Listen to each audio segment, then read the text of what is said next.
राम नाम दिन राती सागर जपनी अनंग। बाबा के जीवन में दोनों परिपुष्ट चीजें पूर्ण है, इसीलिए वैष्णव नामक ग्रगण्यम शिवा। तो वैष्णवता के सर्वोत्कृष्ट दो लक्षण अथवा वैष्णव होने के लिए दो साधन।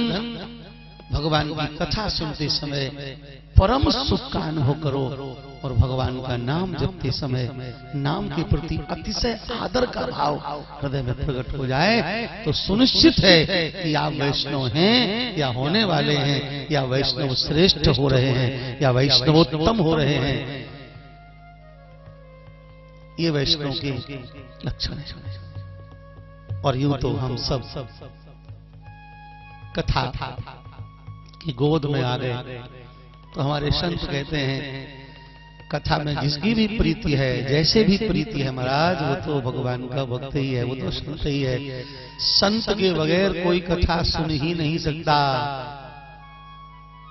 देश में वो कैसा भी हो, व्यवहार में वो कैसा भी हो, अच्छी तरह समझना मैं जो बोल रहा हूं। व्यवहार में चाहे जैसा हो, पर अगर कथा सुन रहा है तो वो साधु ही है। परसेंट के कितना भी हो, क्वालिटी कैसी भी हो, पर वो साधु है। क्योंकि बिना साधु का आंशिक लक्षण हुए कोई कथा श्रवण कर ही नहीं सकता। जितनी देर जो कथा में बैठता है उतनी देर ठाकुर जी उसके हृदय में विराजमान रहते ही हैं।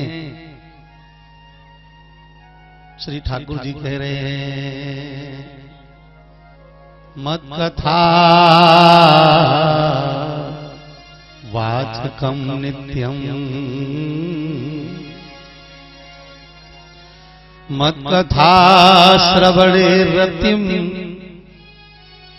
मत कथा प्रीति मनसम नाहं त्यक्ष्यामि तम नरम। जो मेरी कथा नित्य कहता है, जो मेरी कथा श्रवण करता है, जो मेरी कथा में मन से प्रीति करता है, मत कथा प्रीति मनसम, मन से प्रीति करता है, अहम तम नरम न त्यक्ष्यामि, मैं उस नर को कभी छोड़ता नहीं हूं, मैं उसमें वास करता हूं, उसमें बैठा रहता हूं। अगर ये अनुभूति आपके मन में, आपके हृदय में थोड़ी देर के लिए भी आ जाए, कितना अच्छा अनुभव करोगे आप। ये समय मेरे इस कचड़े से भरे शरीर में भी ठाकुर जी विराजमान हो रहे हैं। सीता सभी बाणी सीता सीता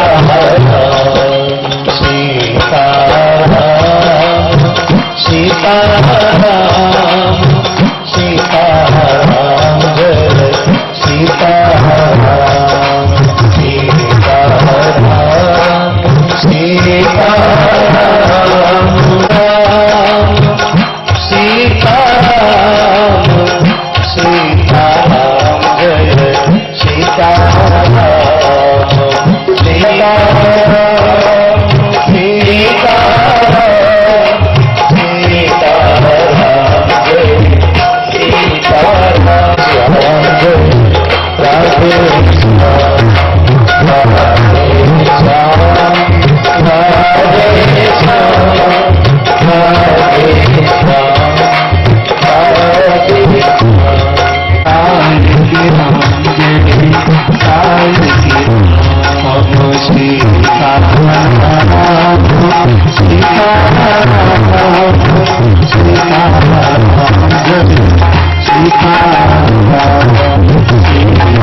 आप सबका पुनः बहुत बहुत इस सौभाग्य प्रदान करने के लिए आभार व्यक्त करते हुए श्री भागवत जी के महात्मा की कथा को प्रणाम करते हैं। किसी भी कथा को सुनने से पहले परंपरा अपने यहाँ है महात्मा की कथा सुनना। महात्म्यम तो पूर्वम पश्चात भवति निश्चय।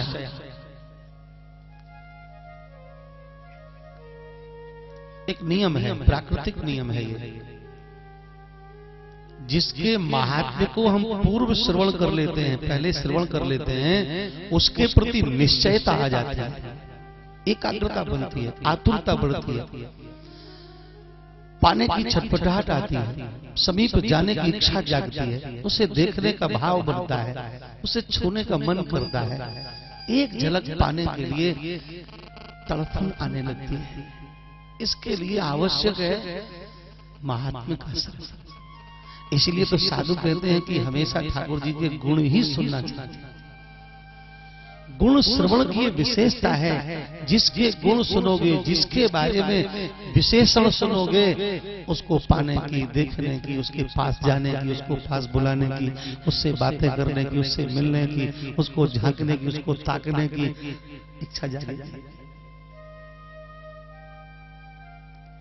इसलिए साधुता को जीवन में लाने के लिए संकल्प लो कि ठाकुर जी के गुण के अलावा कुछ न गाना है और न सुनना है। हाँ।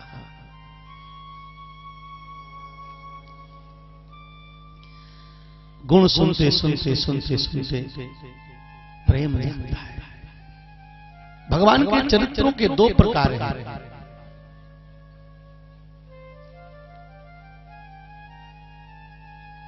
एक तो पराक्रम चरित्र है ठाकुर जी का,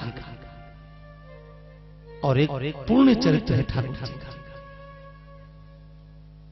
पराक्रम चरित्र, ठाकुर जी कहते हैं मेरे पास आने की प्रारंभिक भूमिका क्या है, प्रारंभ कहां से, प्राथमिक क्या है, प्राइमरी क्या है, कहां से मेरी ओर गति बनती है, प्रारंभ होता है।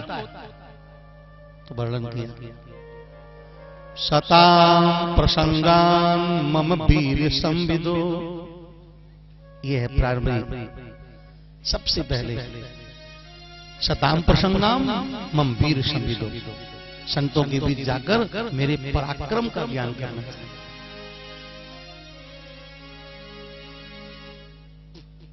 पराक्रम के श्रवण से क्या होता है, हमारे प्रति श्रद्धा रतिर भक्ति अनुक्रमिष्यति, हमारे प्रति श्रद्धा का शुभारंभ मेरे पराक्रम का श्रवण करने से होता है।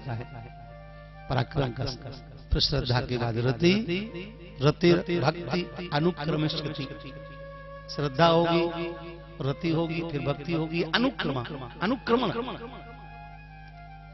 और जब भक्ति आएगी तो भक्त्यापमान याद विराग इंद्रिया, भक्तिया, भक्ति के द्वारा, भक्ति से, भक्ति के माध्यम से, भक्ति के द्वारा पुमान इंद्रियात विरागा जाता है। भक्ति से ही पुरुष में इंद्रियों के प्रति वैराग्य पैदा होता है। क्योंकि भक्ति के बेटा है ना, क्या तो मां से बेटा पैदा होगा। भक्ति से ही ज्ञान वैराग्य पैदा होता है। और भक्ति पाने के लिए भक्ति से पहले रति, रति से पहले श्रद्धा, और श्रद्धा से पहले संग, सताम प्रसंगान, संतों का संग, और संतों के संग में मम वीर संविदो, मेरे पराक्रम का ज्ञान करो। मेरे पराक्रम का जब संविद ज्ञान होता है तब उसमें श्रद्धा आता है।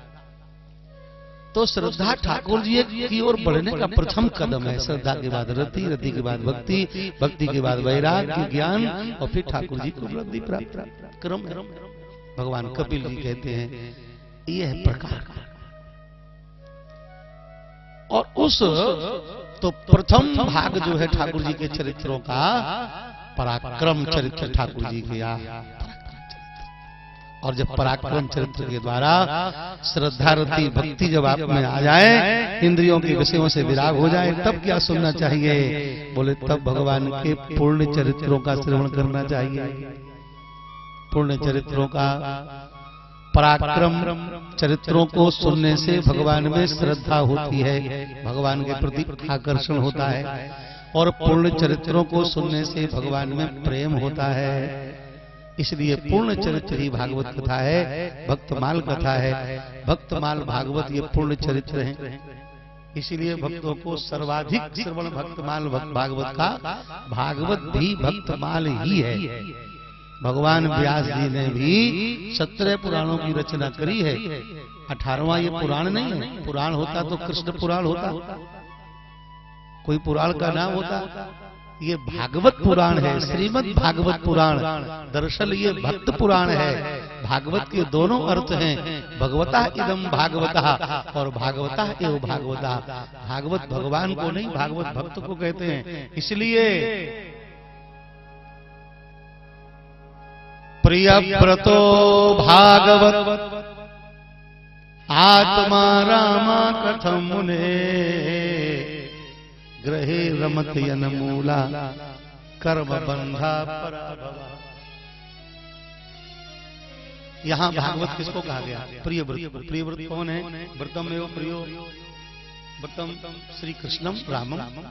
श्री कृष्ण ही तो व्रत हैं, श्री राम ही तो व्रत हैं, शिव ही तो व्रत हैं, महाराज श्री लक्ष्मी नारायण ठाकुर जी तो ही तो व्रत हैं। और ये व्रत स्वरूप श्री ठाकुर जी जिसको अतिशय प्रिय हो वही तो प्रिय व्रत है।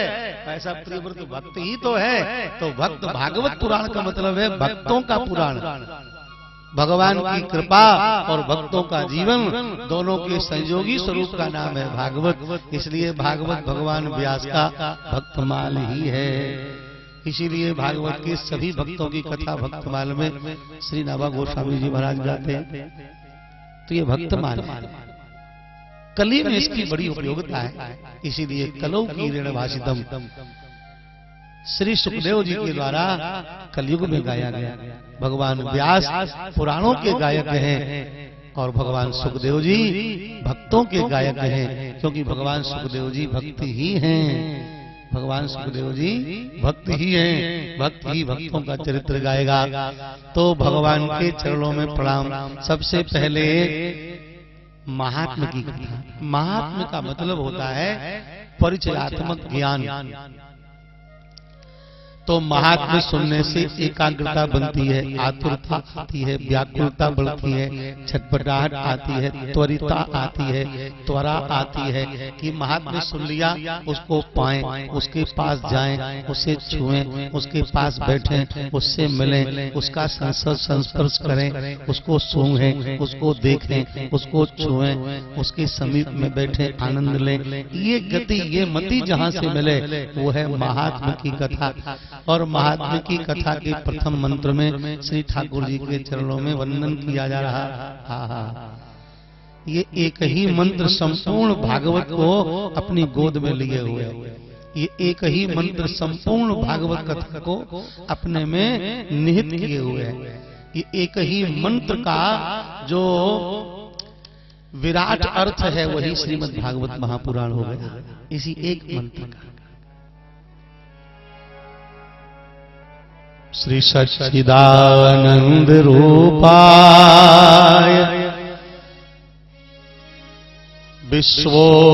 विश्वोत्पत्त्यादि हेतवे तापत्रय विनाशाय श्री कृष्णाय वयं नुमः। श्री कृष्णाय वयं नुमः। आप लोगों से हाथ जोड़ के प्रार्थना है, नाराज नहीं होना। हम बिल्कुल नहीं गा पाते, ये जबरदस्ती का सौदा है। आप बस राजी बने रहिए, आपकी नाराजगी हमारे लिए गड़बड़ हो जाएगी। आप स्वामी जी की कृपा पात्र हैं। यहाँ तो सब रूखा सूखा मनमुखी मामला है। आप सब बड़े दयालु हैं। क्यों ना ऐसी धरती पर आपका जन्म है जहाँ महाराज जी प्रकट भये। आज मैं जब आ रहा था तो गांव का नाम भूल रहा था बार बार कि नाम क्या है। तो मुझे लगा कि नाम याद बना रहे, इसके लिए क्या करना चाहिए। तो अपने मन का अर्थ हमने लगा लिया। अभी भी हम भूल जाते हैं, एक मिनट भूल जाते हैं गांव का नाम क्या है, फिर वही अर्थ हम याद करते याद आ जाता है। देखो फिर भूल गए, अब आएगा। तो हमने अर्थ लगा लिया। कै महा, कै महा का अर्थ है इस गांव में कितने महान हैं, कितने महान हुए, कितने महान हैं। कै माने कितने, हमारे क्षेत्र की भाषा में कै माने कै माने कितने और महा माने महान। इस नगर में कितने महान लोग हैं, कितने महान का जन्म हुआ। तो अभी तक तो हम जानते थे कि इस गांव में एक ही महामाने महात्मा, कै महामाने कितने महात्मा हैं इस गांव में, कितने महात्मा प्रकट हुए यहाँ। तो अभी तक तो दूर से पता था कि हमारे स्वामी जी की जन्मभूमि है ये, तो एक ही महात्मा। और मैं देख रहा हूँ कि यहाँ तो जितने हैं सब ही महात्मा है। ये कै महा नहीं तो 100 महा है। एक दो चार महा होते नहीं, ये तो 100 महा है। तो कै महा का हमने अपने मन से अर्थ लगा लिया, तो फिर अब नहीं बोलते। ऐसे ही बोले तो बस वही आता है, कितने महा, उसको कर दिया कै महा, कै महा गाँव। ये अर्थ आ गया। तो जहाँ सबरे ही महात्मा हो, एक की तो कहे कौन, सबरे ही महात्मा। महाराज जिंदगी का सबसे बड़ा तीर्थ जन्मभूमि होता है, और जिस भूमि ने ऐसे महापुरुष को प्रकट कर दिया हो, उस भूमि के प्रति हम कितना आभार व्यक्त करें। आप सब कितने बड़भागी हैं, उसी धरती के आप भी सब प्रकट होने वाले हैं, जन्म लेने वाले हैं। इस पर चर्चा बाद में करेंगे, पहले वो विषय देखते हैं। तो प्रथम मंत्र में ठाकुर जी के चरणों में प्रणाम किया। श्री सच्चिदानंद रूपाय विश्वोत्पत्त्यादि हेतवे। सच्चिद घन है ठाकुर जी, सच्चिद और आनंद भी है, 3 पद भी है। सच्चिद और आनंद 2 पद भी हैं, और सच्चिदानंद 1 पद भी है।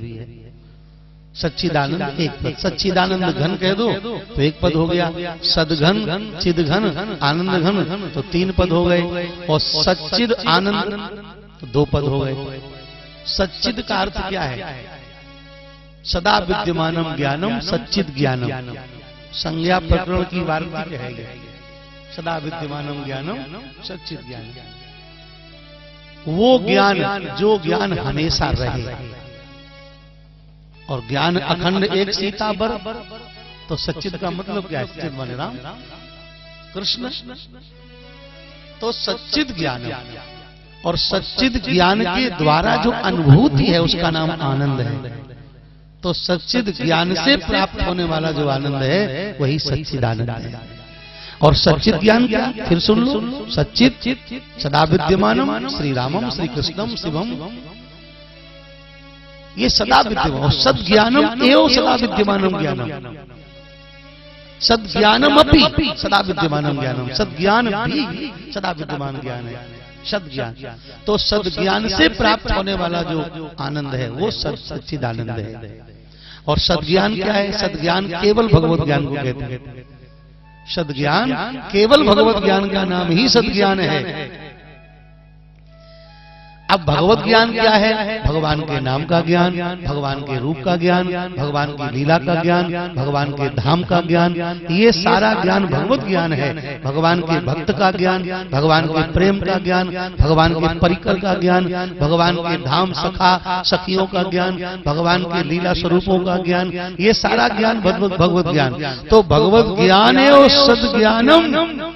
इसके अलावा जो कुछ है वो सब असद ज्ञान, वो सब असद ज्ञान। इसलिए कहा ब्रह्म सत्यम जगन मिथ्या। इसीलिए कहा गया जो असत ज्ञान है वो मिथ्या है, जो सत ज्ञान है वही सत्य है। तो सच्चिदानंद रूपाय, सच्चिदानंद रूपाय का अर्थ है भगवद ज्ञानानंद स्वरूप। भगवद ज्ञानानंद स्वरूपाय सच्चिदानंद रूपाय, अथवा सदघन चिदघन आनंद घन शतानंद चिदानंद और आनंदानंद। शतानंद श्री राम स्वरूप, चिदानंद श्री सुख स्वरूप, और आनंद स्वरूप श्री कृष्ण स्वरूप। शतानंद ब्रह्म स्वरूप, चिदानंद ज्ञान स्वरूप, आनंद स्वरूप परमानंद। अति आनंद उमग अनुरागा चरण सरोज पकार आनंद स्वरूप। साकार रूप से भगवत सेवा की प्राप्ति हो जाना, साकार रूप से ठाकुर जी के चरणों के धोने का सुख मिल जाना, क्षण मिल जाना, ये आनंद। इसलिए सत्यानंद प्राप्त होता है, ज्ञानानंद प्राप्त होता है किसी और को, लेकिन आनंदानंद जो प्राप्त होता है वो गंगा के किनारे नाव चलाने वाले किसी केवट को। अगर कहीं आनंद मिलता है तो कैमहा में रहने वाले आप सबको जो आनंद लूट रहे हो, यही तो आनंद है। तेरी गली में आनंद लुट रहा है सदगुरु तेरी गली में। ऐसे सदगुरु और संतों के सानिध्य में हम आनंद की लूट करते हैं, तो ये आनंद लूट रहा है। सच्चिदानंद रूपाय, सच्चिदानंद के बहुत अर्थ हैं, उनमें जाने की आवश्यकता नहीं है। सीधा सीधा बात यह है कि भगवान का नाम भी सच्चिदानंद है और भगवान का रूप भी सच्चिदानंद है। जिनका नाम और रूप दोनों एक हो वही तो ठाकुर जी हैं। नाम रूप दुई ईश उपाधि, इसलिए सच्चिदानंद ठाकुर जी का नाम भी है और सच्चिदानंद भगवान का स्वरूप भी है। बाबा कहते हैं जय सच्चिदानंद जग पावन, हस कही चले मनोज नसावन। ये नाम है और स्वरूप कहां लिखा, चिदानंदमय देह तुम्हारी।